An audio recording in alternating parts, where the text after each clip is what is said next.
In this lab, your task is going to be to write a web application that keeps track of people's birthdays. Your web application is going to display a table of birthdays with people's names in one column and their birthday month and birthday in another column, as well as have a form where users can add a new birthday to a database by typing in the name of a new person, the month in which they were born, and the day in which they were born, and then using that information to then store that inside the database and then have your website update based on that database, displaying the names and birthdays of all of the people that are in the database. In order to do so, the first thing to understand is the structure of the database that we give you. And we'll give you a database that has one table called birthdays. This table has an ID. Every birthday also has a name of the person whose birthday we're storing, as well as an integer for the month and the day of that person's birth. Let's take a look now at the distribution code that we give you as part of this application. This is a Flask application, so let's first take a look at application.py. What you'll notice is that inside of application.py, we're giving ourselves access to this database by using the CS50 library to get access to birthdays.db, representing the database inside of this variable called db. Next, we have a single route in this web application, just the slash route, which is the default one, that accepts two request methods, get and post. Get will be the request method we use when someone is just visiting our page, as by typing its URL or clicking on a link. And post will be the request method we use when the user is submitting some form data, like submitting a person's birthday to be added to the database. If the request method is post, we've already written this part for you, well, that means the user has submitted something via a form. And so what you'll want to do is add that user's entry with their name and their birthday into the database, and then they get redirected back to the default route. But otherwise, if the user is just getting the website, they're not submitting a new birthday, then we're going to display index.html. Ultimately, index.html needs to also get access to information about all of the people's birthdays inside of the database. So you'll want to add logic here to query the database to get access to all of those birthdays and pass them into index.html. Let's now take a look at index.html, which is inside of our templates folder.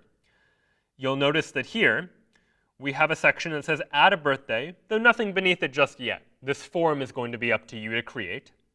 And then we have a table for displaying birthdays, where every row in that table is going to have one cell for the name of the person and one cell for their birthday, month, and day. But you'll notice that the body of this table right now is empty. Your task ultimately is going to be to, inside of index.html, loop through all of the birthdays that you got access to from the database and print one row into this HTML template for each of those birthdays, printing one row that has a name for the person as well as their birthday. So let's recap what you're going to do as part of this lab. The first thing you should do in application.py is query for all birthdays and pass that data to index.html. This is in the else section of that route for a standard GET request, because when someone is getting your page, you want to query for all of the birthdays from the database and then give that information to index.html so that your HTML template can take advantage of that data to render all of those table rows. The next step in index.html is to render those table rows. For each of the birthdays that you got from the query, you're going to render each as a row in that table, with one cell in that table for the name and one cell in that table for the birthday. Recall that you can create a table row in HTML using the tr tag, and you can create a cell in that row using td, td standing for table data. And you'll likely want to use some kind of loop here as well, to be able to loop over your list of all of those birthdays, and for each of those birthdays rendering one row that shows up inside of your HTML table. After you've implemented that part of the application, you should be able to view the birthdays that are already in the database. But now we want the ability to add new birthdays to that database as well.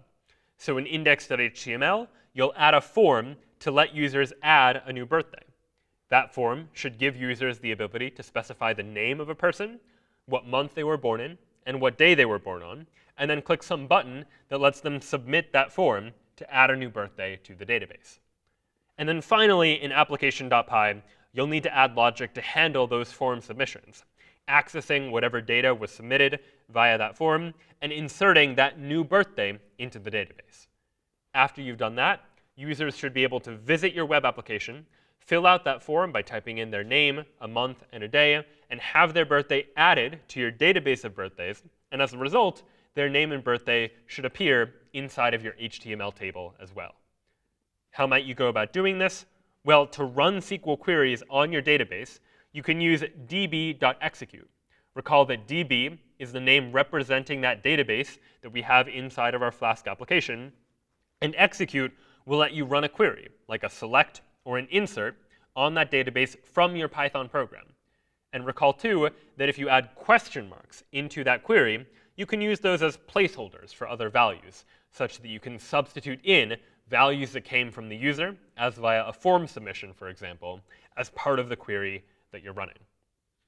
As you do so, you'll also want to bear in mind the distinction between these two different request methods, get and post. When the user is getting the page, all you're going to do is query for all of the birthdays and display that HTML page that has that table of all of the birthdays. Post, meanwhile, is what's going to happen when the user submits a form. So you want to make sure that your form has a method of post to make sure that when you're sending data, you're sending that data via post, and then make sure that your route is able to handle those post requests, adding each of those birthdays to the database such that the next time the user visits that page, their birthday will be on that page as well. My name is Brian, and this was Birthdays.